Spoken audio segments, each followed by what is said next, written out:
Breaking news చూస్తున్నారు. Kaleshwaram project అవకతవకల కేసులో executive engineer నూనె శ్రీధర్ ని అదుపులోకి తీసుకున్నారు ఏసీబీ అధికారులు. 14 రోజులు రిమాండ్ విధించి ఇతన్ని చెంచల్గూడ జైలుకి తరలించారు. జనరల్ గా ఆలోచించండి, ఒక ఎగ్జిక్యూటివ్ ఇంజనీర్ తన లైఫ్ అంతా కష్టపడినా ఎంత సేవ్ చేయగలడు? 1 కోటి, 2 కోట్లు, మహా అయితే 5 కోట్లు.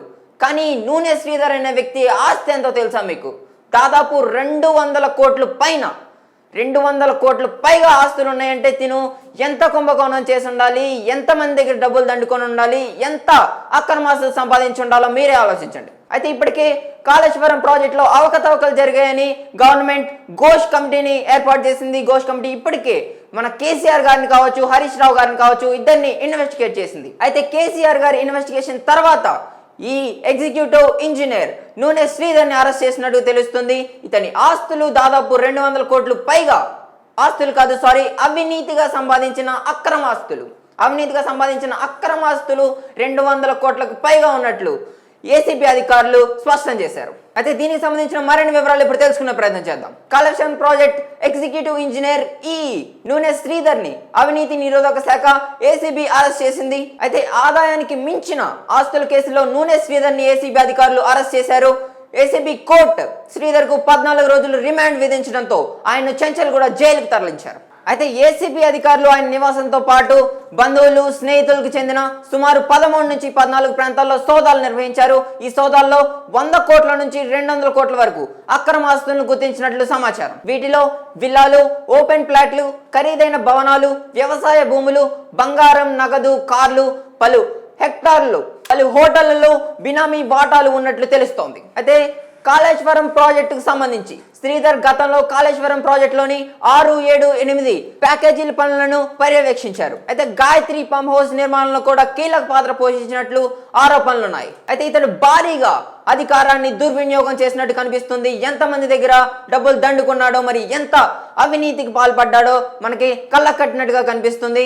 ఈ కాళేశ్వరం ప్రాజెక్టులో అవినీతి జరిగింది, అవకతవకలు జరిగాయి అనడానికి ఇది ఒక ఉదాహరణగా నిలుస్తుంది. అయితే ఈ నూనె శ్రీధర్ అనే వ్యక్తి తన పదవిని అడ్డం పెట్టుకొని అక్రమాస్తులు కూడబెట్టినట్లు ఏసీబీ నిర్ధారించింది. అయితే శ్రీధర్ తన కుమారుడి డెస్టినేషన్ వెడ్డింగ్ థాయిలాండ్ లో నిర్వహించాడు. దీనికి కోట్లలో ఖర్చు చేశారని కూడా ఏసీబీ అధికారులు ఆధారాలు సేకరించారు. అయితే తనిఖీలు ఇంకా పూర్తవలేదు, ఇంకా కొనసాగుతున్నాయి. ఇంకా కొన్ని ప్రాంతాల్లో సోదాలు నిర్వహించాల్సి ఉందని ఏసీబీ అధికారులు తెలిపారు. బ్యాంక్ లాకర్ ను తెరవడం ద్వారా మరిన్ని ఆర్థిక లావాదేవీలు బయటపడవచ్చని తెలిపారు. అయితే ఈ కాళేశ్వరం ప్రాజెక్ట్ అవకతవకల కేసులో ఇది ఒక కీలకంగా మారుతుందా అని చూడాల్సి ఉంది. బ్రేకింగ్ న్యూస్ చూస్తున్నారు. కాళేశ్వరం ప్రాజెక్ట్ అవకతవకల కేసులో ఎగ్జిక్యూటివ్ ఇంజనీర్ నూనె శ్రీధర్ ని అదుపులోకి తీసుకున్నారు ఏసీబీ అధికారులు. 14 రోజులు రిమాండ్ విధించి ఇతన్ని చెంచల్గూడ జైలుకి తరలించారు.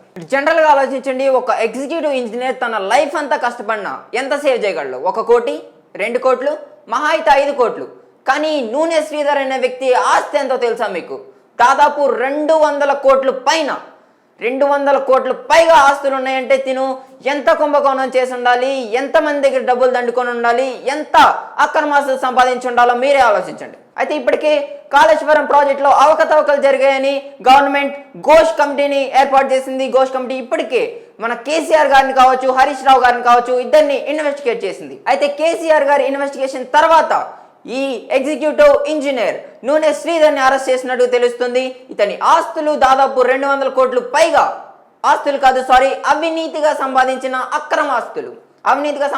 అక్రమాస్తులు 200 కోట్లకు పైగా ఉన్నట్లు ఏసీబీ అధికారులు స్పష్టం చేశారు. అయితే దీనికి సంబంధించిన మరిన్ని వివరాలు ఇప్పుడు తెలుసుకునే ప్రయత్నం చేద్దాం. కాళేశ్వరం ప్రాజెక్ట్ ఎగ్జిక్యూటివ్ ఇంజనీర్ నూనె శ్రీధర్ ని అవినీతి నిరోధక శాఖ ఏసీబీ అరెస్ట్ చేసింది. అయితే ఆదాయానికి మించిన ఆస్తుల కేసులో నూనె శ్రీధర్ ని ఏసీబీ అధికారులు అరెస్ట్ చేశారు.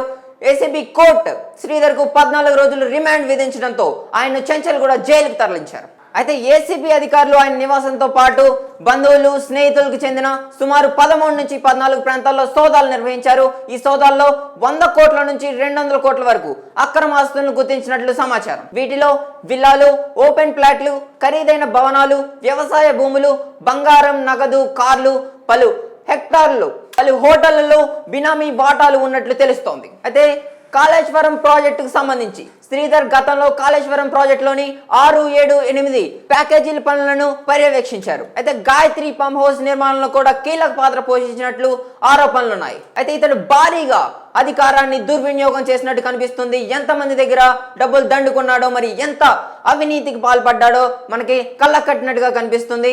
ఈ కాళేశ్వరం ప్రాజెక్టులో అవినీతి జరిగింది, అవకతవకలు జరిగాయి అనడానికి ఇది ఒక ఉదాహరణగా నిలుస్తుంది. అయితే ఈ నూనె శ్రీధర్ అనే వ్యక్తి తన పదవిని అడ్డం పెట్టుకొని అక్రమాస్తులు కూడబెట్టినట్లు ఏసీబీ నిర్ధారించింది. అయితే శ్రీధర్ తన కుమారుడి డెస్టినేషన్ వెడ్డింగ్ థాయిలాండ్ లో నిర్వహించాడు. దీనికి కోట్లలో ఖర్చు చేశారని కూడా ఏసీబీ అధికారులు ఆధారాలు సేకరించారు. అయితే తనిఖీలు ఇంకా పూర్తవలేదు, ఇంకా కొనసాగుతూనే ఉన్నాయి.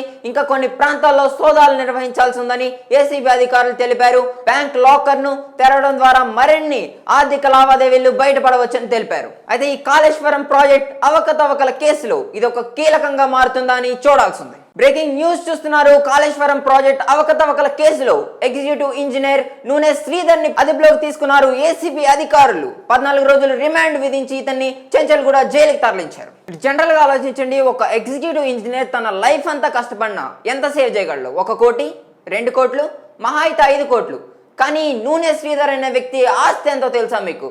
దాదాపు 200 కోట్ల పైన, 200 కోట్ల పైగా ఆస్తులు ఉన్నాయంటే తిను ఎంత కుంభకోణం చేసి ఉండాలి, ఎంతమంది దగ్గర డబ్బులు దండుకొని ఉండాలి, ఎంత అక్రమాస్తులు సంపాదించి ఉండాలో మీరే ఆలోచించండి. అయితే ఇప్పటికే కాళేశ్వరం ప్రాజెక్టులో అవకతవకలు జరిగాయని గవర్నమెంట్ ఘోష్ కమిటీని ఏర్పాటు చేసింది. ఘోష్ కమిటీ ఇప్పటికే మన కేసీఆర్ గారిని కావచ్చు, హరీష్ రావు గారిని కావచ్చు, ఇద్దరిని ఇన్వెస్టిగేట్ చేసింది. అయితే కేసీఆర్ గారి ఇన్వెస్టిగేషన్ తర్వాత ఈ ఎగ్జిక్యూటివ్ ఇంజనీర్ నూనె శ్రీధర్ ని అరెస్ట్ చేసినట్టు తెలుస్తుంది.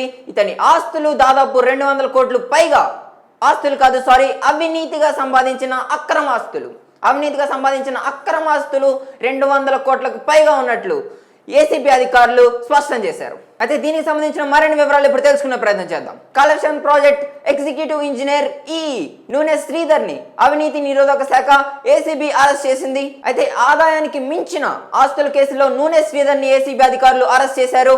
ఏసీబీ కోర్టు శ్రీధర్ కు 14 రోజులు రిమాండ్ విధించడంతో ఆయన్ను చెంచల్గూడ జైలుకు తరలించారు. అయితే ఏసీబీ అధికారులు ఆయన నివాసంతో పాటు బంధువులు, స్నేహితులకు చెందిన సుమారు 13 నుంచి 14 ప్రాంతాల్లో సోదాలు నిర్వహించారు. ఈ సోదాల్లో 100 కోట్ల నుంచి 200 కోట్ల వరకు అక్రమాస్తులను గుర్తించినట్లు సమాచారం. వీటిలో విల్లాలు, ఓపెన్ ప్లాట్లు, ఖరీదైన భవనాలు, వ్యవసాయ భూములు, బంగారం, నగదు, కార్లు, పలు హెక్టార్లు, పలు హోటళ్లలో బినామీ వాటాలు ఉన్నట్లు తెలుస్తోంది. అయితే కాళేశ్వరం ప్రాజెక్టుకు సంబంధించి శ్రీధర్ గతంలో కాళేశ్వరం ప్రాజెక్టులోని 6, 7, 8 ప్యాకేజీల పనులను పర్యవేక్షించారు. అయితే గాయత్రి పంప్ హౌస్ నిర్మాణంలో కూడా కీలక పాత్ర పోషించినట్లు ఆరోపణలున్నాయి. అయితే ఇతడు భారీగా అధికారాన్ని దుర్వినియోగం చేసినట్టు కనిపిస్తుంది. ఎంతమంది దగ్గర డబ్బులు దండుకున్నాడో, మరి ఎంత అవినీతికి పాల్పడ్డాడో మనకి కళ్ళ కట్టినట్టుగా కనిపిస్తుంది. ఈ కాళేశ్వరం ప్రాజెక్టులో అవినీతి జరిగింది, అవకతవకలు జరిగాయి అనడానికి ఇది ఒక ఉదాహరణగా నిలుస్తుంది. అయితే ఈ నూనె శ్రీధర్ అనే వ్యక్తి తన పదవిని అడ్డం పెట్టుకొని అక్రమాస్తులు కూడబెట్టినట్లు ఏసీబీ నిర్ధారించింది. అయితే శ్రీధర్ తన కుమారుడి డెస్టినేషన్ వెడ్డింగ్ థాయిలాండ్ లో నిర్వహించాడు. దీనికి కోట్లలో ఖర్చు చేశారని కూడా ఏసీబీ అధికారులు ఆధారాలు సేకరించారు. అయితే తనిఖీలు ఇంకా పూర్తవలేదు, ఇంకా కొనసాగుతూనే ఉన్నాయి. ఇంకా కొన్ని ప్రాంతాల్లో సోదాలు నిర్వహించాల్సి ఉందని ఏసీబీ అధికారులు తెలిపారు. బ్యాంక్ లాకర్ ను తెరవడం ద్వారా మరిన్ని ఆర్థిక లావాదేవీలు బయటపడవచ్చని తెలిపారు. అయితే ఈ కాళేశ్వరం ప్రాజెక్ట్ అవకతవకల కేసులో ఇది ఒక కీలకంగా మారుతుందా అని చూడాల్సింది.